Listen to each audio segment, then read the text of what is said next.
চলমান তাপপ্রবাহে শিক্ষা প্রতিষ্ঠানে পাঠদান বন্ধে হাইকোর্টের আদেশের বিরুদ্ধে আপিল করবে না শিক্ষা মন্ত্রণালয়। ফলে ২ মে পর্যন্ত বন্ধই থাকছে এসব শিক্ষা প্রতিষ্ঠান। সচিবালয়ে সাংবাদিকদের এই তথ্য জানান শিক্ষামন্ত্রী। তবে পাঠদান যাতে ব্যাহত না হয় সেজন্য শুক্রবার শিক্ষা প্রতিষ্ঠান খোলা রাখার পক্ষে তিনি। তামান্না তাহসিন খানের প্রতিবেদন। শিক্ষা প্রতিষ্ঠানে পাঠদান বন্ধে হাইকোর্টের আদেশের বিরুদ্ধে আপিল করা হবে না বলে সোমবার সাংবাদিকদের জানিয়েছিলেন শিক্ষামন্ত্রী মহিবুল হাসান চৌধুরী নওফেল। বক্তব্যের ২৪ ঘন্টার মধ্যে তিনি পুনরায় জানালেন, ছুটির বিষয়ে আদালতের নির্দেশ মেনে চলা হবে। মঙ্গলবার সচিবালয়ে সাংবাদিকদের একথা জানান তিনি। আমরা এই বিষয়ে মন্তব্য আমাদের করার এই মুহূর্তে অবস্থান নেই, কারণ আমরা কিন্তু রায়ের কোনো আদেশ আমরা দেখিনি, তাই মন্তব্য আমি করব না। ফলে ২ মে পর্যন্ত বন্ধই থাকছে এসব শিক্ষা প্রতিষ্ঠান। তিনি বলেন, নির্বাহী বিভাগ বিভিন্ন এলাকার পাঠদান বিষয়ে আবহাওয়া দপ্তর এবং স্বাস্থ্য অধিদপ্তরের সঙ্গে সমন্বয় করে নির্দেশনা দিয়ে আসছে।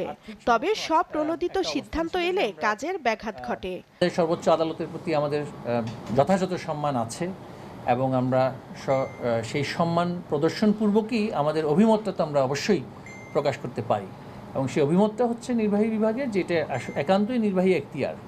এবং সেই ক্ষেত্রে কিন্তু আমরা যে সকল জেলায় যে বিদ্যালয় খোলা থাকবে বা থাকবে না এইভাবে করে কিন্তু আমরা সিদ্ধান্তটা নেইনি।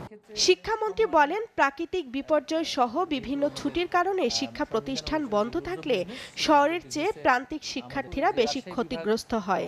তবে শিক্ষা কার্যক্রম যাতে ব্যাহত না হয়, প্রয়োজনে শুক্রবারও স্কুল খোলা রাখার সিদ্ধান্ত নেওয়া হতে পারে। ইংরেজি মাধ্যম, ও লেভেল, এ লেভেল স্কুল, সেখানে প্রভাবশালী বা ধনশালী ব্যক্তিরা, সমৃদ্ধশালী ব্যক্তিরা তাদের সন্তানদেরকে পড়াশোনা করতে পাঠান, তাদের স্কুলগুলো খোলা থাকবে।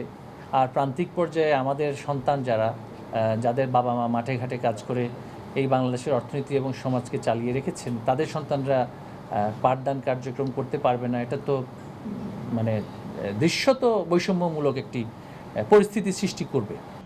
চলমান তাপপ্রবাহের মধ্যে শিক্ষা প্রতিষ্ঠান খোলার পর ১০-এর অধিক জনের মৃত্যুর ঘটনায় প্রাথমিক, মাধ্যমিক স্কুল, মাদ্রাসা ও কারিগরি শিক্ষা প্রতিষ্ঠানে আগামী বৃহস্পতিবার পর্যন্ত পাঠদান বন্ধ রাখার নির্দেশ দিয়েছেন হাইকোর্ট। তামান্না তাহসিন খান, এসএটিভি, ঢাকা।